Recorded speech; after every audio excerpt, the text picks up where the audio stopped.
Hello friends, बैनल academy YouTube channel में आपका स्वागत है। फ्रेंड्स, आज हम एमपीपीएससी प्री की यूनिट 10 में संघ लोक सेवा आयोग के बारे में महत्वपूर्ण आईएमपी फैक्ट पढ़ेंगे। पिछले वीडियोस में हमने भारत निर्वाचन आयोग और राज्य निर्वाचन आयोग के बारे में पढ़ा था। अगर आपने वह वीडियो नहीं देखे हो तो आप उन्हें प्लेलिस्ट में जाकर देख सकते हो।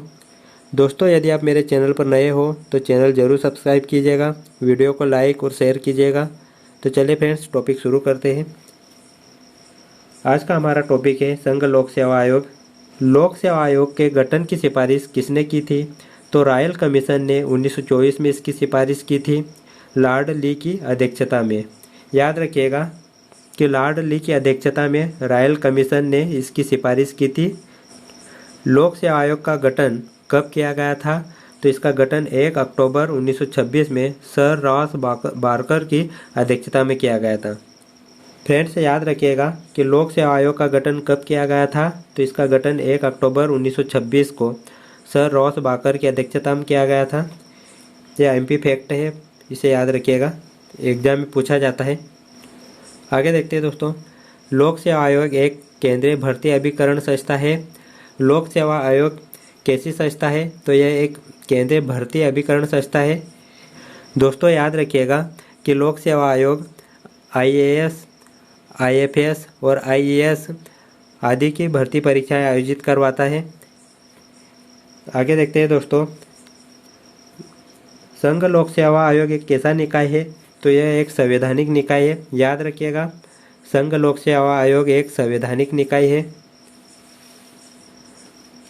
संघ लोक सेवा आयोग का उल्लेख संविधान के भाग 14 में किया गया है। दोस्तों, इसे याद रखिएगा कि संघ लोक सेवा आयोग का वर्णन संविधान के किस भाग में किया गया है? तो भाग 14 में किया गया है। वहीं इसमें अनुच्छेद 315 से 323 तक संघ लोक सेवा आयोग के आर्टिकल्स दिए गए हैं, जिनके बारे में हम आगे पढ़ेंगे। दोस्तों, अब आगे हम इसकी संरचना देखते हैं। इसमें 9 से 11 सदस्य हो सकते हैं। वर्तमान में इसमें 1 अध्यक्ष और 10 सदस्य हैं। इसमें नोट करके आप याद रखिएगा कि संविधान में आयोग के सदस्यों की संख्या का उल्लेख नहीं किया गया है, इसलिए दोस्तों इसमें 9 से 11 सदस्य हो सकते हैं। अध्यक्ष और सदस्य की नियुक्ति राष्ट्रपति के द्वारा की जाती है। इसके सदस्यों की संख्या राष्ट्रपति पर निर्भर होता है, वह चाहे तो इनके सदस्यों की संख्या को बढ़ा सकते हैं, इसलिए यहाँ पर इनके सदस्यों की संख्या निर्धारित नहीं की गई है। ये 9 से 11 सदस्य हो सकते हैं, जो कि राष्ट्रपति पर निर्भर करता है, चाहे तो वह इनके सदस्यों की संख्या को बढ़ा सकते हैं। चलिए फ्रेंड्स, आगे देखते हैं।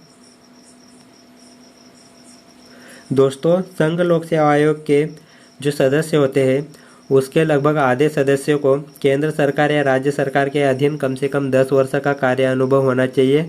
अर्थात 1/2 सदस्य केंद्र सरकार या राज्य सरकार के अधीन कम से कम 10 वर्ष का कार्य अनुभव रखते हो, उन्हें इसमें नियुक्त किया जाता है। अब हम इसका कार्यकाल देखते हैं। इसका कार्यकाल, अध्यक्ष और सदस्यों का कार्यकाल 6 वर्ष या 65 वर्ष होता है, जो भी पहले पूर्ण हो। अध्यक्ष और सदस्य दोनों के लिए सेम है, याद रखिएगा, अध्यक्ष और सदस्य दोनों का सेम कार्यकाल है, 6 वर्ष या 65 वर्ष।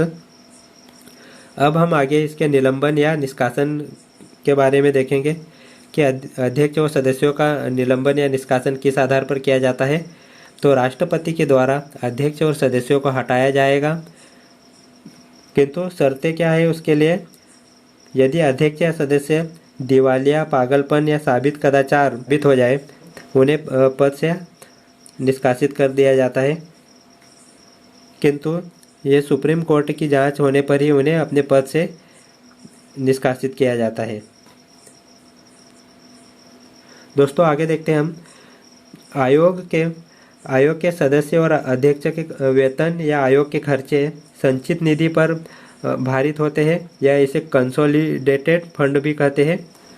वहीं इसके प्रतिवेदन की बात करें तो आयोग अपनी रिपोर्ट राष्ट्रपति को देता है और राष्ट्रपति अपनी रिपोर्ट संसद में पेश करता है। जो आयोग के अध्यक्ष होता है वह अपनी रिपोर्ट राष्ट्रपति को सौंपते हैं और राष्ट्रपति उस रिपोर्ट को संसद में पेश करते हैं।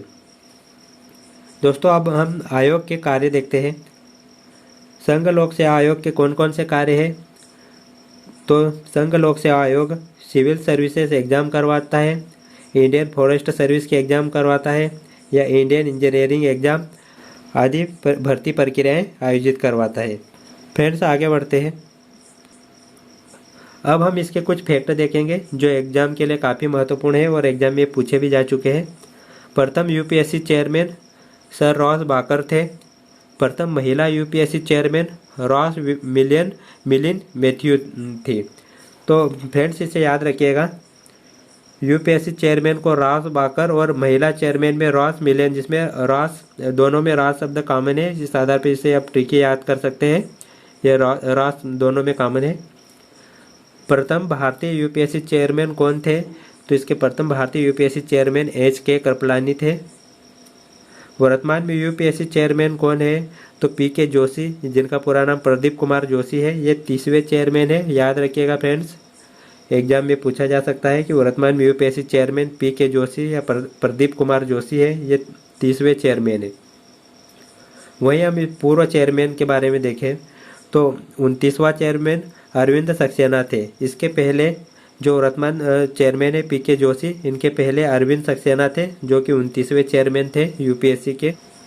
दोस्तों अब हम यूपीएससी के प्रमुख आर्टिकल देखते हैं ट्रिक के साथ में। अनुच्छेद 315 में संघ तथा राज्य लोक सेवा आयोग के संदर्भ में दिया गया है। इसे याद रखिएगा कि अनुच्छेद 315 में संघ और राज्य लोक सेवा आयोग के संदर्भ में दिया गया है या उसके गठन के बारे में दिया गया है। वहीं 316 में अनुच्छेद 316 में सदस्यों की नियुक्ति तथा कार्यकाल के बारे में दिया गया है।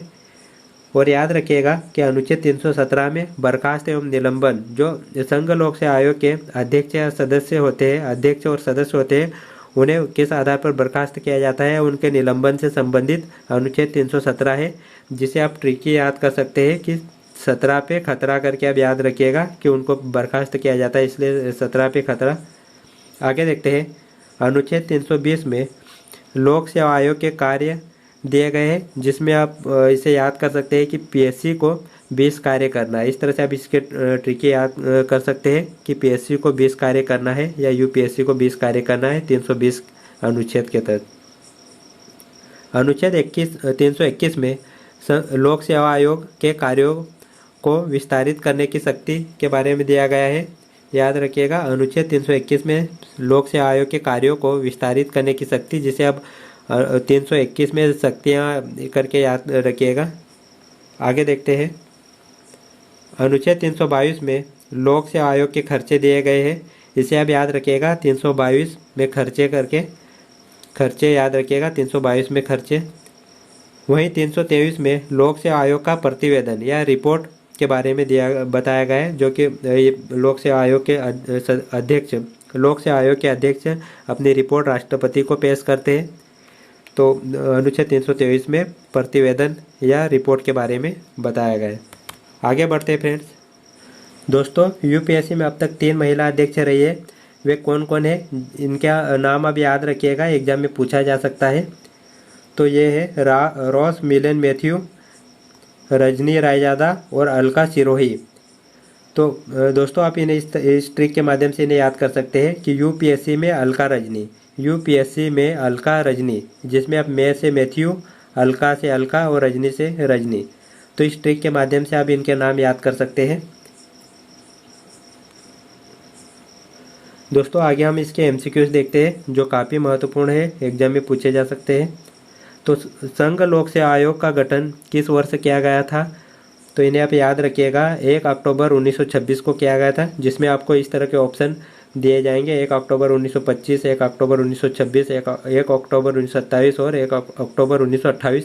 तो इसमें आप याद रखिएगा 1 अक्टूबर 1926 में संघ लोक सेवा आयोग का गठन किया गया था। रॉयल कमीशन का संबंध किससे है? तो रॉयल कमीशन का संबंध प्रथम लोक सेवा आयोग से है। याद रखिएगा, रॉयल कमीशन का संबंध प्रथम लोक सेवा आयोग से है। आगे देखते हैं। संघ लोक सेवा आयोग को संवैधानिक दर्जा कब मिला था? तो 26 जनवरी 1950 को संघ लोक सेवा आयोग को संवैधानिक दर्जा दिया गया था। आगे देखते हैं। प्रथम लोक सेवा आयोग को किस अधिनियम द्वारा फेडरल आयोग का नाम दिया गया था? भारत शासन अधिनियम 1935 के द्वारा प्रथम लोक सेवा आयोग को फेडरल आयोग नाम दिया गया था।